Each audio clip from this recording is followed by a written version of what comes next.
this land has been in the family for many, many years, many generations. And I grew up playing in these woods and in these creeks. And there's very little open land and farmland left.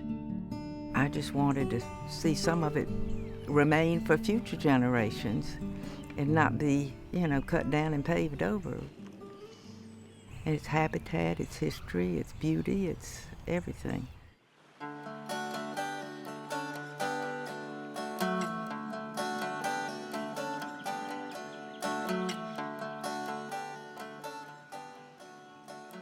I was taught at an early age by my father that we should give back to the community that was so good to us.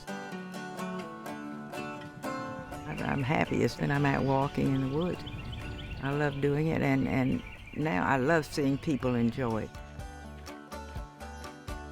I was sort of taught that if the sun's shining, you're outside, and to be inside is sinful, so I feel like I'm doing the right thing if I'm outside when the sun's shining.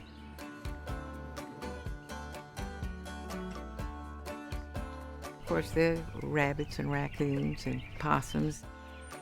Birds have just been incredible, and there's just been constant sound wherever you go.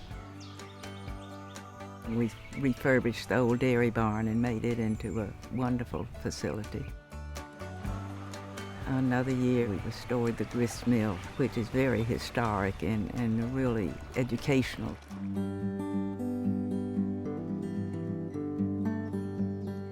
We have a backpack program, a history program, where they walk along this trail that was first an Indian trail, and then the settlers used it, and then Revolutionary soldiers and Confederate soldiers, all the history that walked along this nation-forward trail.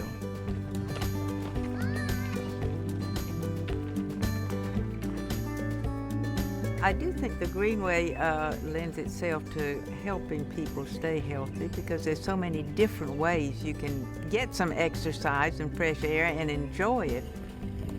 We have a lot of good bike trails along Sugar Creek, and we board horses, and we teach lessons, and we have trail rides.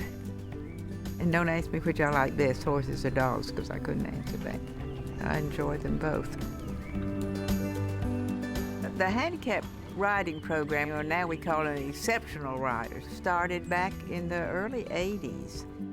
To be able to provide that means so much. You get a lot of creativity by being out in the woods and making your own fun, and I'm hoping that children will come here and get a taste of that. And a lot of them have never played in a creek before. It's a new world to them to be able to splash around in the creek and look for tadpoles and things. And maybe that will inspire them to come back. I've often said I just set out to save a few trees, but I'm delighted, of course, that it is being used and appreciated by so many people, and hope it will continue. When I'm out in the woods walking around, it makes you feel you're just a little bitty piece and you're here for such a short time. But on the other hand, it just makes me feel like I'm part of something worthwhile and eternal.